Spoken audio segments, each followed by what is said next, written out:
faria a mesma coisa. Agora, cadê a assessoria para filtrar? Tem que ter uma assessoria para filtrar. A assessoria com certeza estava lá do lado dele.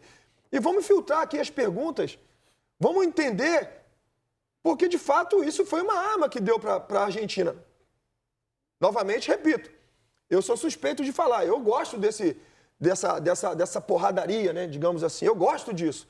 Mas tem que entender que o que fala, você tem que também segurar dentro de campo as coisas. E não foi isso que aconteceu. O que me deixou triste foi, ele soube vender o espetáculo, porque muitas pessoas assistiram o jogo, muitas pessoas ficaram até com ansiedade para assistir o jogo. Eu fui falei, eu quero assistir esse jogo. Hoje o bicho vai pegar, vai ser bom pra caramba. E quando a gente viu, né, o que viu dentro de campo, ele, caramba, mas falaram tanto e acabou que não fizeram, né? E o Rafinha, essa saída do Rafinha sozinho, né, os atletas argentinos ali em cima dele, o Dibu que veio deu uma peitada, o outro deu colocou a mão no rosto dele, sabe? Isso, ele sozinho, isso para mim demonstra realmente uma Argentina família. Eu não tenho dúvida de que o Rafinha não sairia de campo sozinho.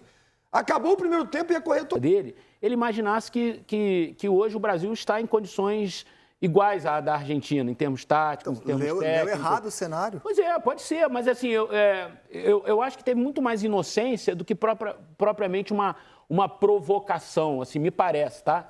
Não falei com o Rafinha, não sei. Acho que é aquela coisa de agir, de estar diante do Romário. O Romário é um sujeito, assim, pela figura dele, que é intimidador mesmo, assim. Uma casca de banana, né? Assim, pô, tu tá na frente do Romário, tu vai contrariar o Romário? Não vai, e tal, é o Rafinha e tal. Então, assim, eu não dei muita importância para isso. Porque eu acho que, na verdade, na cabeça dos atletas brasileiros, eles acham que a seleção hoje brasileira está num pé de igualdade com a seleção argentina, quando não está. E aí, a pancada que veio no primeiro tempo, 3-1, os caras saíram para o intervalo atordoados. Falaram, caramba, a gente tomou um vareio tático, técnico aqui. O que está acontecendo? Não deu nem para entender o que estava acontecendo. Então, eu acho que tem muito a ver isso. Eu acho que esse jogo de ontem, talvez possa ter mostrado para os atletas brasileiros que hoje a gente está algumas prateleiras abaixo da seleção argentina. Então, eu quero contar um bastidor de jornalismo. Eu quero entender duas coisas aí. Primeiro, a vitória contra a Colômbia foi ruim, porque mascarou muita coisa. Aquele jogo contra a Colômbia... Eu achei ruim. Mascarou, foi ruim. Assim, a vitória é boa, Felipe, porque mascarou, a gente precisava ganhar. Sim, mas mascarou, porque de repente, se não ganha aquele jogo, o Brasil não vai dessa maneira. E outra, eu concordo com o que você está falando e adiciono uma coisa, a falta de humildade, porque se o Brasil pensa dessa maneira, é uma falta de humildade tremenda. Pensar que hoje joga o melhor futebol, que está de igual para atuar campeão do mundo. Então é uma falta de humildade e entendo que eu fiquei muito feliz com a vitória contra a Colômbia, né? No final do jogo ganhou contra a Colômbia. Agora, acaba pensando hoje foi ruim, porque se o Brasil não perde para a Colômbia, ou melhor, se o Brasil ele perde para a Colômbia ou empata aquele jogo, com certeza a postura para jogar fora de casa contra a Argentina seria completamente diferente. Agora, isso é uma visão minha, tá? Claro. Assim, eu não sei se os atletas pensam isso. Me pareceu que hoje os atletas brasileiros, pelas entrevistas... Não, concordo totalmente com você. Eles conseguiriam ver olhar no olho da Argentina, por ser Brasil, por ser os caras e acho que você, como jornalista, vai se identificar com esse bastidor.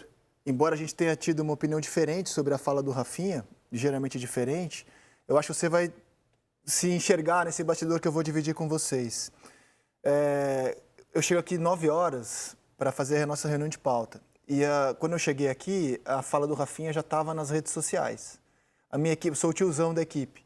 A minha equipe muito jovem, já está nas redes, a gente tem que dar no programa. Eu falei, eu não vou dar isso aqui no programa. Ele falou no podcast do Romário, não vejo a relevância disso, não vou dar esse moral.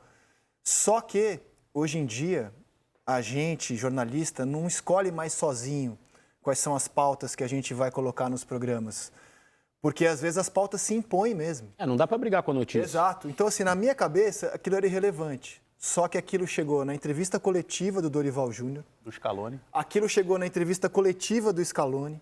Aquilo chegou na imprensa argentina, nos jogadores da Argentina. Então, chegou um momento em que não tinha mais como evitar a fala do Rafinha como assunto.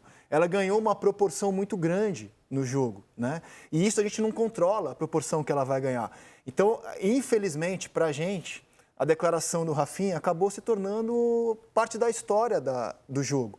E para piorar o nosso lado, na minha opinião, os argentinos ainda, numa rara demonstração de classe contra a gente, porque eles, historicamente, são quem perde a linha no confronto, Eles trataram o assunto com uma elegância que me irrita como brasileiro. Ver o argentino tratar aquilo com a elegância que trataram antes nas entrevistas e depois do jogo também. Dá uma olhada.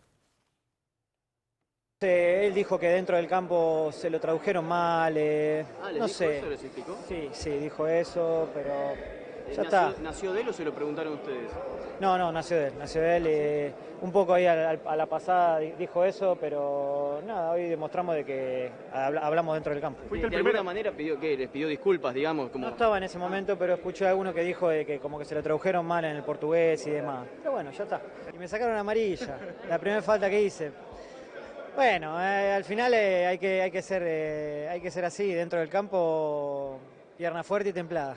Entiendo la situación, entiendo, es un Brasil-Argentina y no hace falta hacer declaraciones para que el partido sea así. O sea que no fue por eso que jugamos así, para nada.